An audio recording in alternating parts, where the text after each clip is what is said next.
नमस्कार दोस्तों, मैं सुशील कुमार सिंह और आप देख रहे हैं संविधान तक। अभी मैं पूर्णिया शेखा में हूं, जहां पर 6 बेड का हॉस्पिटल है। तकरीबन 5 कट्ठा के आसपास में एरिया घेरे हुए है और 2012 में ही इसका फाइनल निर्माण हुआ था। लेकिन 12 बरस बीतने के बाद भी इस हॉस्पिटल के बिल्डिंग को हॉस्पिटल के लिए सुपुर्द नहीं किया गया और 12 बरस बीत गया। और बीतने के बाद क्या स्थिति है आप तस्वीरों में देख रहे होंगे कि जर्जर है। यानी 12 बरस में ये बिल्डिंग बन करके अब ध्वस्त होने की कगार पर है। यहाँ पर पशु शेड बन गया है, पशु इसमें आन करके बैठ रही है। यानी हम ये कह सकते हैं कि तबेला बन चुका है हॉस्पिटल। और यहाँ के कुछ लोग हैं, उनसे हम मिलते हैं, उनसे बात करते हैं, बाकी हम आपको बातें बताएंगे। क्या नाम है सर? राम इकबाल सिंह। राम इकबाल सिंह जी, तो आपके यहाँ हॉस्पिटल बना हुआ कब बना था? वो है 12-13 में। 12-13 में बना था कि नहीं? अब तक नहीं स्वास्थ्य विभाग को सुपुर्द किया गया, क्या कहिएगा? नहीं किया गया है, नहीं चालू हुआ है। और दूसरा बार भी इसका टेंडर हुआ है 18 लाख का।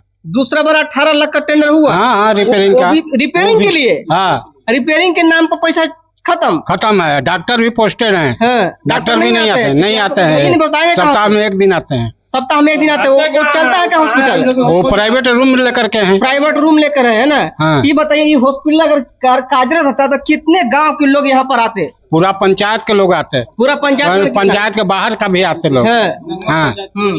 नगमा, पूर्णिया, आइरा सब यहाँ पहुँचे। यानी कुल मिलाकर ये देखेंगे तो 20-25 गांव के लोग यहाँ आराम से आते, कोई दो मत।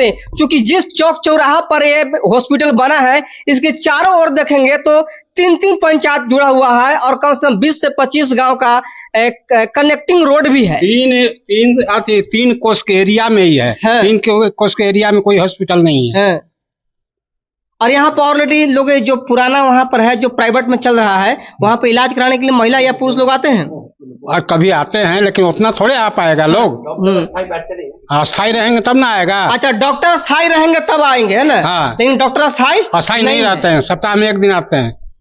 कभी नर्स के भेज देंगे, कभी कुछ करते हैं। आइए मुखिया जी से बात करते हैं। क्या कहिएगा सर, आपके पंचायत में निर्मित है, 12 बरस बीत गया और बीतने के बाद आपका बिल्डिंग बिल्कुल धराशायी के कगार पर है और हेल्थ डिपार्टमेंट कब तक सौंपा नहीं गया? मैं अपने पंचायत का दुर्भाग्य समझूंगा कि मेरे पंचायत में सारे व्यवस्थाएं होते हुए भी मेरे पंचायत के लोग यहाँ से 15 से 20 किलोमीटर दूरी पर अपने मरीज को ले जाकर दिखाने के लिए अरवल, पालीगंज और पटना जाते हैं। और यहाँ तमाम ग्रामीण जो डॉक्टर हैं उनके द्वारा दवाई का उपयोग करा करके लोग परेशान हैं। इन लोग को समुचित इलाज नहीं हो पाता है। ये हमारे के यहाँ करीब 12 से 13 ईस्वी में 2012-13 में ये बिल्डिंग भवन बन करके कंप्लीट हो गया था। और ये ठेकेदार के द्वारा लापरवाही, घोर लापरवाही कहा जाएगा, जो सरकार को हैंड ओवर नहीं किया गया। पुनः बिल्डिंग छीन भिन्न स्थिति में हुआ। उसके बाद में या फिर रिपेयरिंग के लिए भी पैसा निकाला गया। रिपेयरिंग के भी पैसा निकलने के बाद में अभी तक बिल्डिंग जो है सरकार को हैंड ओवर नहीं हो पाया है। यहाँ एक किराए के करकटदार कमरे में सरकार का खाना पूर्ति के रूप में 2 MBBS doctor, data entry operator, ANM, GNM सारे लोग यहाँ पोस्टेड है। बट किसी को कोई व्यवस्थाएं नहीं मिल पाती है। सरकार के द्वारा लाभ मुहैया कराया जा रहा है ग्रामीण को, लेकिन यहाँ ग्रामीण तक नहीं पहुंच पा रहा है। यहाँ के लोग काफी परेशान है। इस हॉस्पिटल के लिए मैंने कई बार आवाज उठाया। माननीय पूर्व सांसद चंद्रेश्वर प्रसाद चंद्रवंशी जी से भी मैंने गुहार लगाई, बागी कुमार वर्मा जी से भी लगाया, उसके पूर्व विधायक से भी लगाया, लेकिन ये लोग को कान पे जू नहीं रेंगा। ये लोग सिर्फ हवाई नेता हैं। ये सत्ता का मलाई चावल चाहते हैं। सिर्फ हवाई में बात करते हैं और एक ग्रामीण को विकास के मुद्दे पर कभी नहीं। मेरे विधायक का तो खैर क्या कहा जाए, इनको विधायक जी को यहाँ के ग्रामीणों ने भी बोला था कि विधायक जी हॉस्पिटल चालू कराया जाए। उन्होंने माननीय उप मुख्यमंत्री तेजस्वी प्रसाद यादव जी के सत्ता काल में भी इस हॉस्पिटल को जीर्णोद्धार नहीं करा पाया। अब तो कहेंगे कि खैर मैं विपक्ष में हूँ, क्या करूं। लेकिन जब उन्होंने सत्ता में था तो वो इस हॉस्पिटल को उन्होंने कभी जिक्र नहीं किया, जो कि मैंने उनके पास में लगातार 20 बार करीब फोन किया, 20 बार कहने का काम किया, और उसके बावजूद भी उन्होंने कोई इस पे सुना नहीं।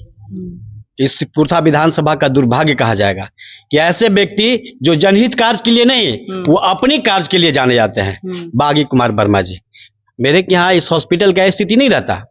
मैंने काफी प्रयास किया कि मेरा हॉस्पिटल चालू हो जाए और अभी भी प्रयासरत हूँ। हमने माननीय मंगल पांडे जी से मिलने का बहुत काफी प्रयास कर रहा हूँ कि ताकि मिलने के बाद में मेरा हॉस्पिटल चालू हो जाए। मैंने जय प्रियदर्शनी डीएम थी, उस समय भी मैंने इस हॉस्पिटल के लिए उनको ज्ञापन दिया था कि मेरे हॉस्पिटल को देख करके इसको चालू कराया जाए ताकि यहाँ 15 से 20 गांव लाभान्वित हो सके, लेकिन अभी तक कोई सुनवाई नहीं है। ये है स्थिति जो आपको सुनाए। और ये पुरानिया शेखा है पंचायत, छोटा पंचायत है, लेकिन यहाँ अगर देखेंगे तो 30 गांव कम से कम यहाँ का जो रोड चौमुखी रोड है, 30 गांव 25 से 30 गांव आराम से कनेक्ट होते हैं। 25 से 30 गांव के लोग यदि यहाँ हॉस्पिटल होता तो इलाज कराने के आते, अरवल नहीं जाते। लेकिन अरवल जाना आज उनकी मजबूरी है, क्योंकि यहाँ पर जो व्यवस्था है, जो हॉस्पिटल है, निर्मित अर्ध निर्मित के तौर पर अभी भी है। कहेंगे तो निर्मित, लेकिन निर्मित नहीं है, क्योंकि अर्धनिर्मित इसलिए कर रहे हैं कि आधा पार्ट टूट करके बिखर चुका है और आधा पार्ट सलामत बच रहा है। उसकी रिपेयरिंग के लिए भी 2017-18 में पैसा आया, लेकिन रिपेयरिंग हुआ या ना हुआ उसकी हम नहीं जिक्र कर सकते, उसकी जानकारी हमें नहीं है। लेकिन सच ये है कि रिपेयरिंग का पैसा भी निकल गया, लेकिन रिपेयरिंग नाम का चीज नहीं हुआ। और अब तक जो कि हेल्थ डिपार्टमेंट को इस भवन को नहीं सौंपा गया, और नहीं तो यहाँ पर डॉक्टर बैठ पाते हैं, जबकि 6 बेड का है। यहाँ देखेंगे तो जानवर के खाने के लिए कुट्टी रखा हुआ है। जानवर जैसे कि इस हॉस्पिटल में आन करके बैठ रहा है, यानी तबेला बना हुआ है। ये हॉस्पिटल तबेला बना हुआ। जितने जो ने देखेंगे जो आपको शौचालय है, शौचालय का दोनों के दोनों टंकी टूटा हुआ है, फूटा हुआ है। यानी किसी भी परिस्थिति में आज के डेट में देखा जाए तो एक खंडहर से कम नहीं है। आप ये कह सकते हैं कि एक नवनिर्मित हेल्थ डिपार्टमेंट का बिल्डिंग आज खंडहर बन चुका है। और खास करके बिहार के माननीय मंत्री मंगल पांडे जी से कहेंगे कि आप यदि इस खबर को देखते हैं तो कम से कम एक बार संज्ञान लीजिए। और डीएम साहब भी आपसे भी कहेंगे, क्योंकि आप नए आए हैं, कम से कम यहाँ देखिए। और आपका जो हेल्थ डिपार्टमेंट का जो बिल्डिंग है इस जर्जर स्थिति में है। हमें मालूम चला है कि आप ईमानदार आदमी हैं और अच्छे से काम करते हैं, तो कम से कम इस पर भी एक नजर रखिए। तब तक के लिए कैमरा के साथ सुशील कुमार सिंह, संविधान तक, अरवल।